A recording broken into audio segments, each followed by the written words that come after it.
Good morning मेरे class 10th के प्यारे बगो लोग, कैसे हैं आप लोग। आशा करते हैं कि आप लोग ठीक होंगे और मन लगा के पढ़ाई कर रहे होंगे। तो बगो लोग, आज हम लोग देखने वाले हैं हिंदी गोधूली भागदू गद खंड के चैप्टर नंबर 5, जिसका नाम है नागरी लिपि, है ना। नागरी लिपि आज हम लोग इसी चैप्टर का बगो लोग वीवी ऑब्जेक्टिव करने वाले हैं, है ना। इसी चैप्टर का हम लोग वीवी ऑब्जेक्टिव करने वाले हैं बगो लोग। इसमें ज़्यादा क्वेश्चन है, मात्र इसमें आपको 69 क्वेश्चन है। कितना है? 69 क्वेश्चन है।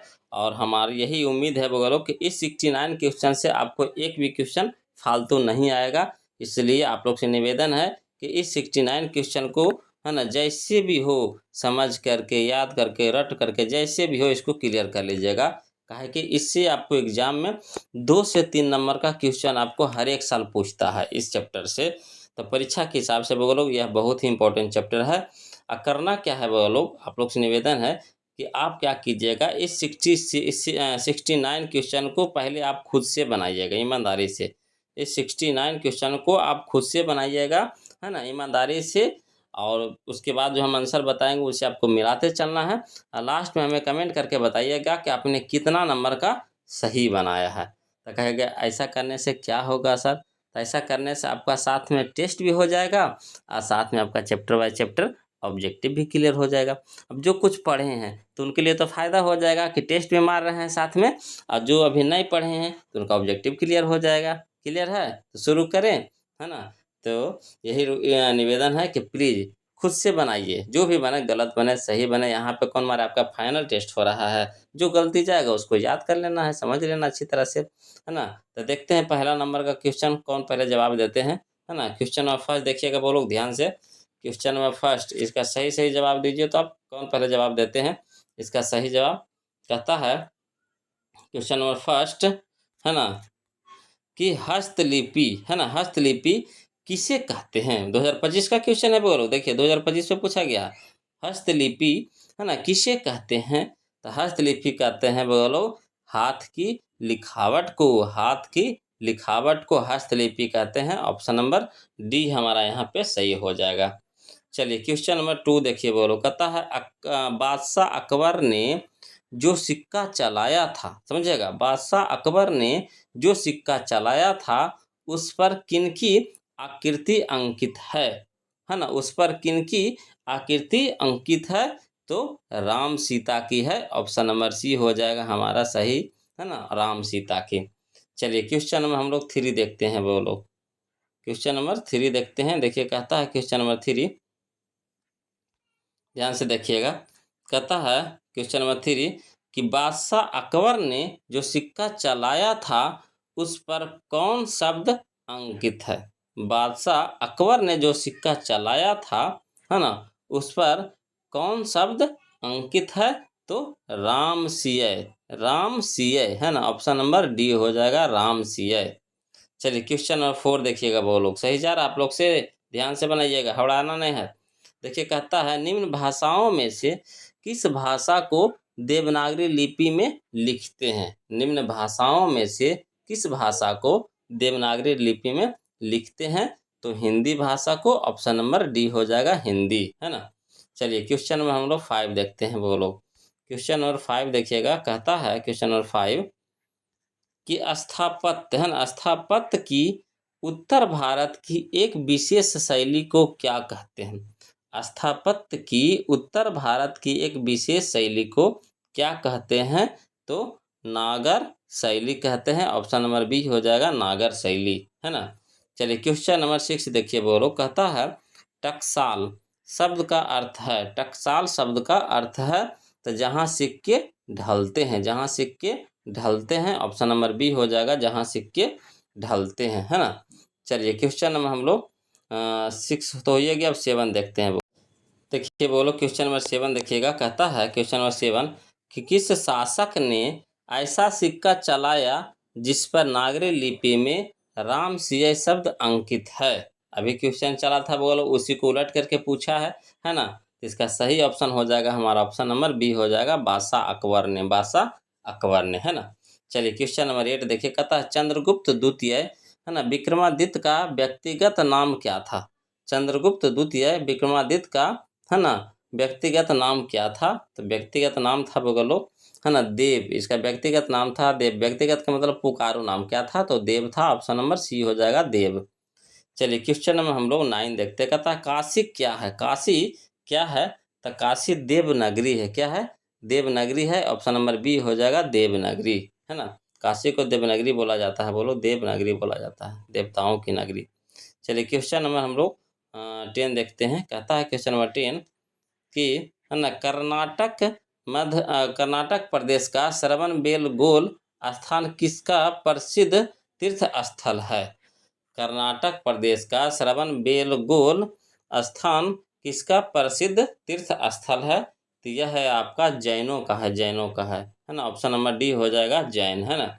चलिए क्वेश्चन नंबर 11 देखिए। कहता है धारा नगरी, है ना, धारा नगरी का कौन शासक अपने विद्यानुराग के लिए इतिहास में प्रसिद्ध है? इसका सही ऑप्शन हो जाएगा हमारा ऑप्शन नंबर सी हो जाएगा, परमार शासक भोज, परमार शासक भोज। चलिए क्वेश्चन नंबर हम लोग 12 देखते हैं। बोलो, क्वेश्चन नंबर 12 देखते हैं। देखिए कहता है क्वेश्चन नंबर 12 कि मराठी, नेपाली और नेवारी भाषाओं की लिपि क्या है? मराठी, नेपाली और नेवारी भाषाओं की लिपि क्या है? तो देवनागरी है। बोलो, ऑप्शन देवनागरी, देवनागरी, है ना, देवनागरी है। ऑप्शन नंबर डी हो जाएगा, देवनागरी, है ना। चलिए क्वेश्चन नंबर 13 देखिएगा। बोलो, कहता है गुणाकर मूले ने मिडिल स्तर की पढ़ाई किस भाषा में की? गुणाकर मूले ने मिडिल स्तर की पढ़ाई किस भाषा में की? तो किए थे बोलो, मराठी भाषा में। किस भाषा में? मराठी भाषा में। ऑप्शन नंबर ए हमारा यहाँ पे सही हो जाएगा। चलिए क्वेश्चन नंबर हम लोग 14 देखते हैं। कहता मूले ने अंग्रेजी व हिंदी की पढ़ाई कहाँ पर की?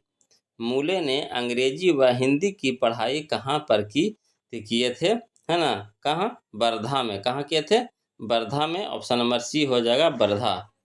चलिए क्वेश्चन नंबर हम लोग 15 देखते हैं। बोलो, क्वेश्चन नंबर 15 देखिएगा। कहता है नेपाली भाषा किस लिपि में लिखी जाती है? नेपाली भाषा किस लिपि में लिखी जाती है? तो यह लिखी जाती है देवनागरी लिपि में। किस भाषा में? तो किस लिपि में? तो देवनागरी लिपि में। ऑप्शन नंबर डी हमारा सही हो जाएगा, है ना।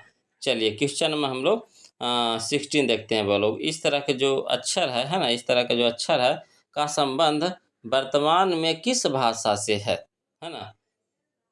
देखते हैं, सूता हुआ आठ है, सूता हुआ आठ के जैसा है। तो ये जो अक्षर जो यहाँ पे लिखा हुआ है ना, यहाँ जो अक्षर लिखा हुआ है यह कहता है संबंध वर्तमान के किस भाषा से है? तो यह है आपका बोलो मराठी भाषा से। मराठी में इस तरह का अक्षर आपको बार बार देखने को मिलेगा मराठी शब्द में, है ना। यानी ऑप्शन नंबर बी हमारा क्या हो गया, सही हो जाएगा यहाँ पे।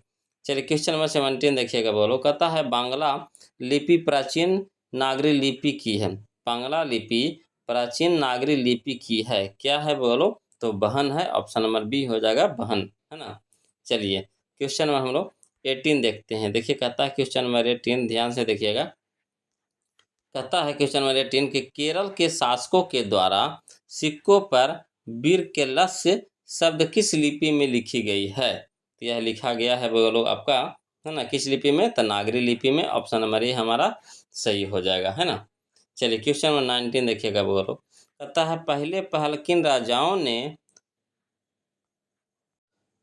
चलिएगा बोलो क्या समझिएगा। कहता है पहले पहल किन राजाओं के लेखों के लिपि को ही, है ना, नंदी नागरी नाम दिया गया था। तो यहाँ पे सही ऑप्शन हो जाएगा हमारा ऑप्शन नंबर बी हो जाएगा, विजयनगर के राजाओं का, है ना, विजयनगर के राजाओं का। ऑप्शन नंबर बी हमारा सही हो जाएगा। चलिए क्वेश्चन नंबर 20 देखिएगा। बोलो, कहता है क्वेश्चन नंबर 20 कि टकसाल का संबंध है, टकसाल का संबंध है तो किससे है? बोलो, तो टकसाल का संबंध है आपको सिक्कों से है। ऑप्शन नंबर ए हो जाएगा, सिक्को, है ना, सिक्कों से। चलिए क्वेश्चन नंबर 21 देखिए। कहता है श्रवणबेलगोला स्थान का संबंध है, श्रवणबेलगोला स्थान का संबंध है किससे है? तो जैन धर्म से है। ऑप्शन नंबर ए हो जाएगा, जैन धर्म, है ना। चलिए क्वेश्चन नंबर 22 देखते हैं। बोलो, चलिए देखिए क्वेश्चन नंबर 22 देखिए। बोलो, कहता है नागरी लिपि शीर्षक निबंध के निबंधकार हैं। नागरी लिपि शीर्षक निबंध के निबंधकार हैं तो कौन है? गुणाकर मूले हैं। ऑप्शन नंबर ए हो जाएगा, गुणाकर मूले, है ना। चलिए क्वेश्चन नंबर 23 देखिए, कहता नागरी लिपि शीर्षक पाठ किस पुस्तक से लिया गया है। नागरी लिपि शीर्षक पाठ किस पुस्तक से लिया गया है, तो यह लिया गया है भारतीय लिपियों की कहानी से। ऑप्शन नंबर बी हो जाएगा, भारतीय लिपियों की कहानी से, है ना। चलिए क्वेश्चन नंबर हम लोग 24 देखते हैं। कहता है क्वेश्चन नंबर 24, मराठी भाषा की लिपि कौन सी है। मराठी भाषा की लिपि कौन सी है, तो यह है आपका देवनागरी है। ऑप्शन नंबर सी हो जाएगा, देवनागरी। चलिए क्वेश्चन नंबर हम लोग 25 देखते हैं। बोलो क्वेश्चन नंबर 25 देखिए, कहता है क्वेश्चन नंबर 25, सिद्धम क्या है। सिद्धम क्या है, तो सिद्धम है बोलो आपका एक प्रकार की लिपि है। ऑप्शन नंबर डी हो जाएगा, एक प्रकार की लिपि, है ना। चलिए क्वेश्चन नंबर 26 देखिए, कहता किसे देवनागरी की संज्ञा दी गई है। किसे देवनागरी की संज्ञा दी गई है, इसका सही ऑप्शन हो जाएगा हमारा ऑप्शन नंबर बी हो जाएगा, काशी, है ना, काशी। चलिए क्वेश्चन नंबर 27 देखते हैं। कहता है क्वेश्चन नंबर 27, ध्यान दीजिएगा। कहता है मालवा में नगर नागर लिपि का इस्तेमाल होता था, ऐसा किसने कहा। ऐसा किसने कहा, तो अलबेरूनी ने कहा था। बोलो ऑप्शन नंबर ये हो जाएगा, अलबेरूनी, है ना। चलिए क्वेश्चन नंबर 28 देखिए, कहता अमोघ वर्ष कौन था। अमोघ वर्ष कौन था, तो था बोलो आपका, है ना, प्रख्यात राष्ट्रकूट राजा। प्रख्यात राष्ट्रकूट राजा, ऑप्शन नंबर बी हमारा यहाँ पे सही हो जाएगा। चलिए क्वेश्चन नंबर 29 देखिए। बोलो कहता है क्वेश्चन 29, ध्यान दीजिएगा कि मिहिर भोज की ग्वालियर प्रशिस्त किस भाषा में है, तो यह है बोलो आपका संस्कृत भाषा में है। ऑप्शन नंबर सी हो जाएगा, संस्कृत, है ना। चलिए क्वेश्चन नंबर 30 देखिए, कहता है बेतमा कहाँ है। बेतमा कहाँ है, तो बेतमा इंदौर के पास है। ऑप्शन नंबर ये हो जाएगा, इंदौर के पास, है ना। चलिए क्वेश्चन नंबर 31 देखिए। बोलो क्वेश्चन नंबर 31 देखिए, कहता है क्वेश्चन नंबर 31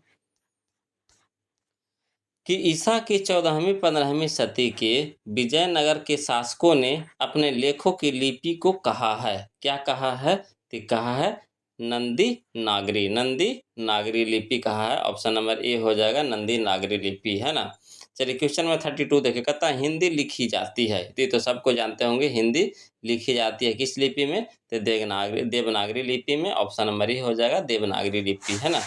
चलिए क्वेश्चन नंबर 33 देखिए। बोलो क्वेश्चन नंबर 33 देखिए, कहता है क्वेश्चन नंबर 33 कि विजयनगर के राजाओं के लेखों की लिपि को क्या नाम दिया गया, अथवा विजयनगर के शासकों के लेख किस लिपि में हैं, तो इसका सही ऑप्शन हो जाएगा हमारा ऑप्शन नंबर सी हो जाएगा, नंदी नागरी लिपि, है ना, नंदी नागरी लिपि। ऑप्शन नंबर सी हमारा सही हो जाएगा। चलिए क्वेश्चन नंबर 34 देखिए, कहता है नंदी लिपि कब एक सार्वदेशिक लिपि थी। नागरी लिपि कब एक सार्वदेशिक लिपि थी, थी बोलो आपका 8वीं से 11वीं सदी में, है ना, 8वीं से 11वीं सदी में। ऑप्शन नंबर सी हमारा सही हो जाएगा, है ना। चलिए क्वेश्चन नंबर 35 देखिए, कहता है क्वेश्चन नंबर 35 कि पहले दक्षिण भारत की नागरी लिपि क्या कहलाती थी। पहले दक्षिण भारत की नागरी लिपि क्या कहलाती थी, तो कहलाती थी बोलो, है ना, सिद्धम कहलाते थे। क्या कहलाते थे, सिद्धम। ऑप्शन नंबर डी हो जाएगा, सिद्धम, है ना। चलिए क्वेश्चन नंबर 36 देखिए, कहता गुणाकर मूल्य का जन्म कब हुआ। गुणाकर मूल्य का जन्म कब हुआ, तो हुआ था 1935 ईस्वी में। ऑप्शन नंबर बी हो जाएगा, 1935 ईस्वी में। चलिए क्वेश्चन नंबर 37 देखिए, कहता गुणाकर मूल्य का जन्म कहाँ हुआ था। गुणाकर मूल्य का जन्म कहाँ हुआ था, इसका हम ऑप्शन दे रहे हैं, बोलो हड़वाइएगा। इनका जन्म हुआ था महाराष्ट्र में हुआ था। बोलो कहाँ हुआ था, महाराष्ट्र में। ऑप्शन नंबर सी हो जाएगा, महाराष्ट्र, है ना। चलिए क्वेश्चन नंबर 38 देखिएगा। बोलो कहता है परमार शासक भोज कहाँ के रहने वाले थे। परमार शासक भोज कहाँ के रहने वाले थे, तो ये थे बोलो आपका धारा नगरी के, है ना, धारा नगरी के। ऑप्शन नंबर ए हो जाएगा, धारा नगरी। चलिए क्वेश्चन नंबर 39 देखिए। बोलो कहता है गुप्तों की राजधानी को क्या कहा जाता होगा। गुप्तों की राजधानी को क्या कहा जाता होगा, तो कहा जाता था देवनगर। क्या कहा जाता था, देवनगर। ऑप्शन नंबर डी हमारा सही हो जाएगा यहाँ पे। चलिए क्वेश्चन नंबर 40 देखिएगा। बोलो क्वेश्चन नंबर 40 देखिएगा। कहता है क्वेश्चन नंबर 40 कि गुणाकर मूले ने विभिन्न विषयों पर कितने निबंध लिखे। गुणाकर मूले ने विभिन्न विषयों पर कितने निबंध लिखे, तो लिखे थे वो लोग 2500 से अधिक, है ना, 2500 से अधिक। ऑप्शन नंबर बी हमारा सही हो जाएगा, 2500 से अधिक। चलिए क्वेश्चन नंबर 41 देखिए, कहता भारतीय लिपियों की कहानी किनकी प्रसिद्ध रचना है? भारतीय लिपियों की कहानी किनकी प्रसिद्ध रचना है? तो यह है वो लोग आपका गुणाकर मूले की है। ऑप्शन नंबर ए हो जाएगा गुणाकर मूले, है ना। चलिए क्वेश्चन नंबर 42 देखते हैं। वो लोग कहता है इस्लामी शासक का आरंभ काल है। इस्लामी शासक का आरंभ काल है तो 12वीं सदी से है वो लोग। ऑप्शन नंबर ए हो जाएगा 12वीं सदी, है ना। चलिए क्वेश्चन नंबर 43 देखिए, कहता है क्वेश्चन नंबर 43 कि गुणाकर मूल्य की मृत्यु कब हुई? गुणाकर मूल्य की मृत्यु कब हुई? तो हुआ था वो लोग 2009 ईस्वी में। ऑप्शन नंबर डी हो जाएगा 2009 ईस्वी में, है ना। चलिए क्वेश्चन नंबर 44 देखिए, कहता नागरी लिपि के आरंभिक लेख हमें कहाँ से मिलते हैं?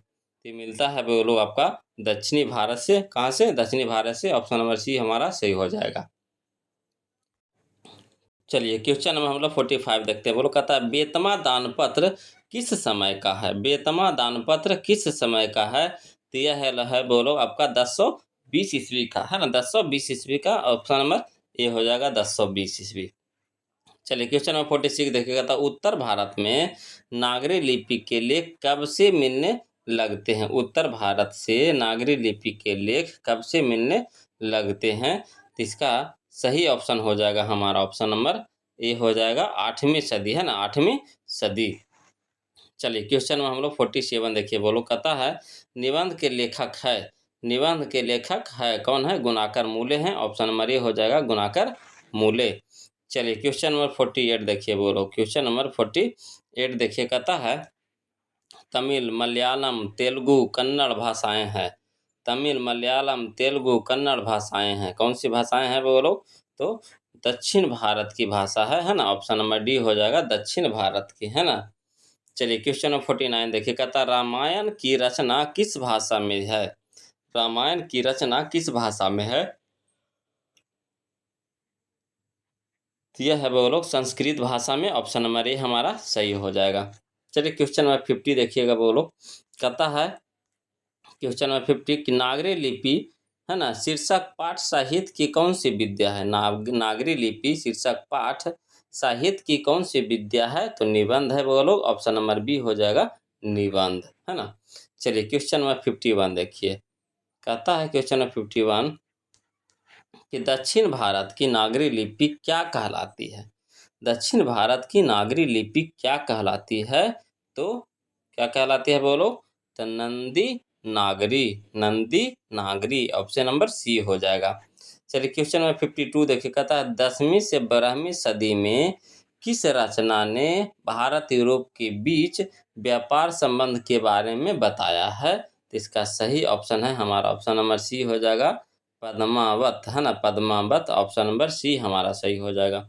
चलिए क्वेश्चन में हम लोग 53 देखते हैं। बोलो चलिए देखिएगा। बोलो क्वेश्चन में 53 देखिएगा, कहता है दक्षिण भारत में द्रविड़ भाषा परिवार की कौन सी भाषा सबसे अधिक प्राचीन है? तो यहाँ पे सही ऑप्शन हो जाएगा हमारा ऑप्शन नंबर ए हो जाएगा तमिल, है ना, तमिल। चलिए क्वेश्चन नंबर 54 देखिए, कहता है सरहपाद की कृति है। सरहपाद की कृति है, कौन सी कृति है? तो दोहा कोश है बोलो। ऑप्शन नंबर ए हो जाएगा दोहा कोश, है ना। चलिए क्वेश्चन में 55 देखिएगा। वो लोग कहता है क्वेश्चन में 55 कि दोहा कोश किसकी रचना है? दोहा कोश किसकी रचना है? तो यह है वो लोग आपका सरहपाद की है। ऑप्शन नंबर ए हो जाएगा सरहपाद। चलिए क्वेश्चन में 56 देखिए, कहता हिंदी के आदि कवि हैं। हिंदी के आदि कवि हैं तो सरहपाद है वो लोग। ऑप्शन नंबर डी हो जाएगा सरहपाद, है ना। चलिए क्वेश्चन में हम लोग 57 देखिए, कहता है सूर्य नामक पुस्तक किनकी रचना है? सूर्य नामक पुस्तक किनकी रचना है? तो यह है गुणाकर मूले की है। ऑप्शन नंबर सी हो जाएगा गुणाकर मूले, है ना। चलिए क्वेश्चन में हम लोग 58 देखते हैं। बोलो क्वेश्चन नंबर 58 देखते हैं, कहता है नेवारी भाषाएं किस लिपि में लिखी जाती है? नेवारी भाषाएं, तो नेवारी भाषाएं लिखी जाती है बोलो देवनागरी में। ऑप्शन नंबर ए हो जाएगा देवनागरी। चलिए क्वेश्चन नंबर 59 देखिए, कहता है दंती दुर्ग किस वंश का शासक था? दंती दुर्ग किस वंश का शासक था? तो राष्ट्रकूट था बोलो। ऑप्शन नंबर ए हो जाएगा राष्ट्रकूट, है ना। चलिए क्वेश्चन नंबर 60 देखिए, कहता है विद्यानुराग के लिए प्रसिद्ध है।